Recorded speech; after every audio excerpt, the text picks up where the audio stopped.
One of the causes of World War I was the complex web of alliances between countries. Once the fighting started, these pacts pulled them, one after the other, into the war.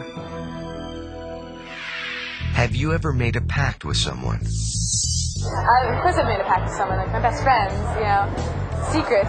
It's a big thing between girls. I've made pacts with a couple of friends not to tell people they have crushes on. I made a pact with my friend that we were going to succeed in school and go to an Ivy League college.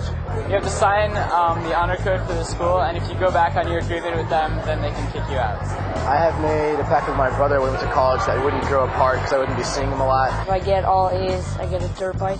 I sort of have an unspoken pact with my parents that if we get good grades, we get to choose a restaurant that we want to go out to. I have a pact with my parents. Basically, if I don't do well in school, I get in trouble.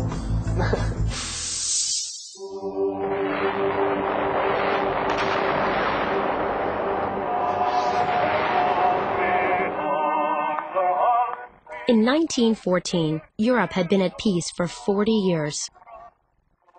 Industrial development had allowed Berlin and other cities to enjoy massive growth.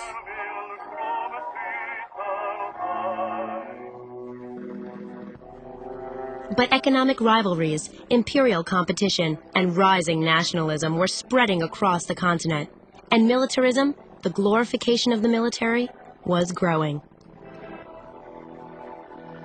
The great powers expanded their armies and navies. The result was an arms race that only aggravated the mistrust countries felt toward one another.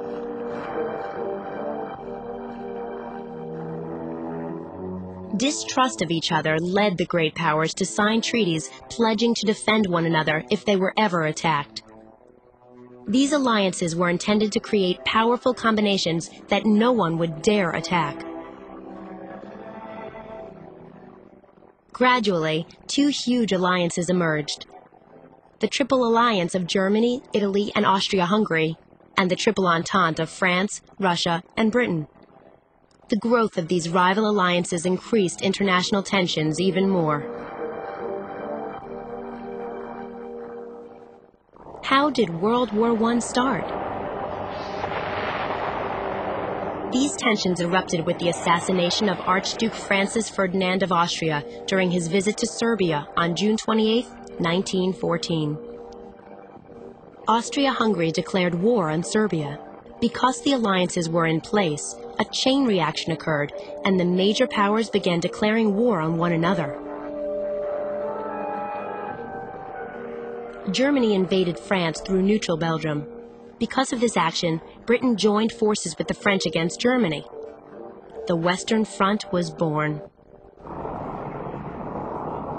Why was it called the Great War? Newspapers soon began calling it the Great War because it was the largest conflict the world had ever seen. The French mobilized 8.5 million men, the British 9 million, the Russians 12 million, and the Germans 11 million. It lasted for 4 horrible years.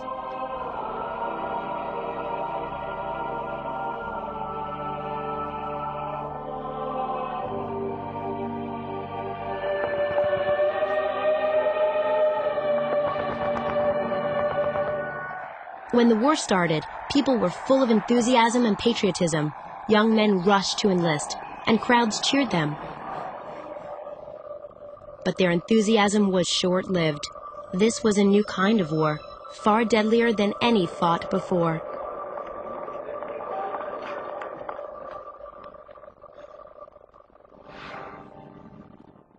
On the Western Front, the warring armies made a vast system of trenches stretching from Switzerland to the English Channel.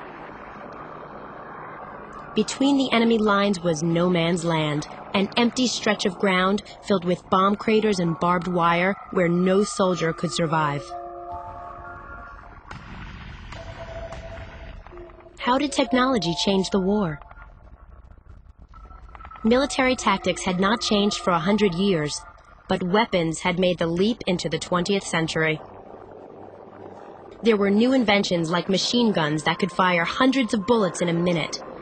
Now a single defender could wipe out a whole troop of oncoming soldiers.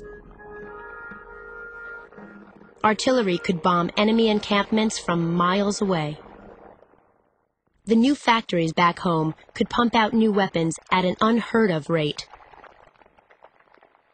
And now science, previously seen as a sign of progress, was used for killing. Chemical warfare was also put into use. Poison gas, capable of blinding or even killing, was now part of a soldier's arsenal.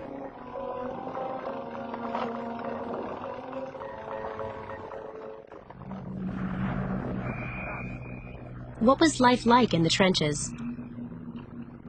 Soldiers in trenches lived a primitive life. They fought, ate, and slept in the trenches. There was no proper sanitation. Fear, hunger, thirst, and cold were constants, and death was all around. The huge losses of life and the prolonged nature of the war had a profound effect on the soldiers and the people back home. No one had predicted how devastating the war would be, or how it would change the way the world looked at war.